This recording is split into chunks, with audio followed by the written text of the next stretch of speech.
시청자 여러분 안녕하십니까? VOA 뉴스입니다. 비핵화 후속 조치를 추진하고 있는 마이크 폼페오 국무장관이 북한과의 협상 과정에 많은 일이 남아있다고 밝혔습니다. 폼페오 장관이 다음 주 북한을 방문할 것이라는 일부 보도가 나왔지만 국무부는 발표할 일정이 없다고 말했습니다. 조상진 기자가 보도합니다. 핵확산 금지 조약 50주년을 맞아 마이크 폼페오 국무장관이 트위터를 통해 북한과 이란을 포함한 핵확산 위험을 줄이기 위해 노력해야 한다고 밝혔습니다. 이어 북한의 완전한 비핵화와 북한 주민들의 밝은 미래를 달성하기 위해 해야 할 일들이 많이 남아있다고 말했습니다. 미국은 최종적이고 완전하게 검증된 북한의 비핵화를 위해 전념하고 있다는 말도 강조했습니다. 이런 가운데 국무부는 오늘 북한을 16년 연속 최하위 등급 인신매매 국가로 발표했고 폼페오 장관은 이 문제를 거론했습니다. We see the tragic examples of forced labor in North Korea as well. Untold number of North Korean citizens are subjected to forced labor overseas by their own government. 앞서 영국 파이낸셜 타임스는 미국 정부 관계자를 인용해 폼페오 국무장관이 북한 비핵화 계획을 논의하기 위해 다음 주 북한을 방문할 예정이라고 보도했습니다. 이를 위해 다음 달 6일로 예정된 인도 외무장관 회담을 취소했으며 조만간 공식 발표가 있을 것이라고 전했습니다. 하지만 국무부는 현재 공식 발표할 폼페오 장관의 출장 일정은 없다고 밝혀 비핵화 후속 조치가 장기화될 수 있다는 우려가 나오고 있습니다. VOA 뉴스 조상진입니다. 상원 외교위 의원들이 한국과 북한의 경제협력과 관련해 대북 제재 위반이 아닌지 살펴봐야 한다고 지적했습니다. 검증 가능한 비핵화를 확인하기 전까지는 대북 제재가 완화돼선 안 된다고 강조했습니다. 김칸희 기자가 보도합니다. 상원 외교위원회 소속 공화당 코리 가드너 의원은 현재 한국과 북한이 논의하고 있는 철도와 도로, 산림협력 등 여러 경제협력들이 대북 제재를 위반해선 안 된다고 강조했습니다. 북한은 아직 비핵화를 위한 어떤 조치도 취하지 않았다면서 경협을 통해 발생하는 북한의 경제적 이익이 유엔 안전보장이사회의 결의를 위반하는지 살펴봐야 한다는 것입니다. We haven't seen their commitment in concrete, verifiable steps yet. The United Nations resolutions remain in place. U.S. sanctions remain in place.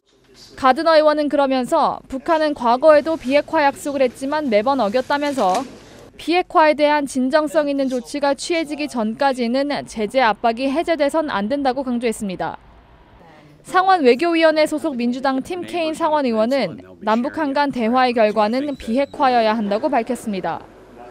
남북한 경협 논의는 환영할 만하지만 비핵화가 전제되지 않는다면 한국 정부도 큰 부담을 가질 수밖에 없다는 것입니다. I think those bilateral conversations are positive, and obviously South Korea wouldn't be doing it unless it felt like it was in their interest. They're an ally. If they think that's in their interest, I certainly wouldn't question that. 상원 의원들은 북한이 경제 지원만을 위해 비핵화 문제를 시간 끌기 전술로 사용하는 과거 패턴에 속아서는 안 된다며 비핵화를 위한 미국과 한국의 긴밀한 공조를 강조했습니다. VOA 뉴스 김칸희입니다. 한국을 방문한 제임스 매티스 미 국방장관이 송영무 한국 국방장관을 만나 북한의 완전한 비핵화 CVID가 목표라고 거듭 강조했습니다. 매티스 장관은 또 북한의 비핵화 진전 여부에 따라 미한 연합훈련의 시기와 규모, 내용을 긴밀히 조정할 것을 송 장관과 합의했다고 밝혔습니다. 주한 미군에 대해서는 미한 동맹의 상징이라면서 현재 규모를 유지할 것이라고 말했습니다. 말레이시아 검찰이 북한 김정은 위원장의 이복형인 김정남 암살에 투입된 동남아 여성들은 훈련된 암살자라고 밝혔습니다. 사건 담당 검사는 28일 공판에서 피고인들이 96kg의 거구인 김정남을 제압하기 위해 독극물 흡수가 더 쉬운 눈을 공격했고 범행 직후 곧바로 손에 묻은 독극물을 씻어내는 등 고도로 훈련된 모습을 보였다고 밝혔습니다. 그러면서 두 여성은 단순한 희생양이 아니라 실패 여지가 없을 정도로 훈련을 받았음이 틀림없다고 말했습니다. 6.25 납북 희생자 기억의 날인 28일 한국의 경기도 파주 6.25 전쟁 납북자 기념관에서 추모 행사가 열렸습니다. 납북 인사가족협의회 이미일 이사장은 납북자 문제 해결 없는 한반도의 평화는 위장평화라며 지속적인 호소에도 불구하고 납북자 문제는 남북 정상회담에서 의제는 물론 공식 언급조차 없었다고 비판했습니다. 납북자 피해 가족들은 4,700여 납북자들의 이름과 유품 등이 전시된 추모 공간에서 납북자들의 조속한 귀환과 생사 확인을 기원했습니다.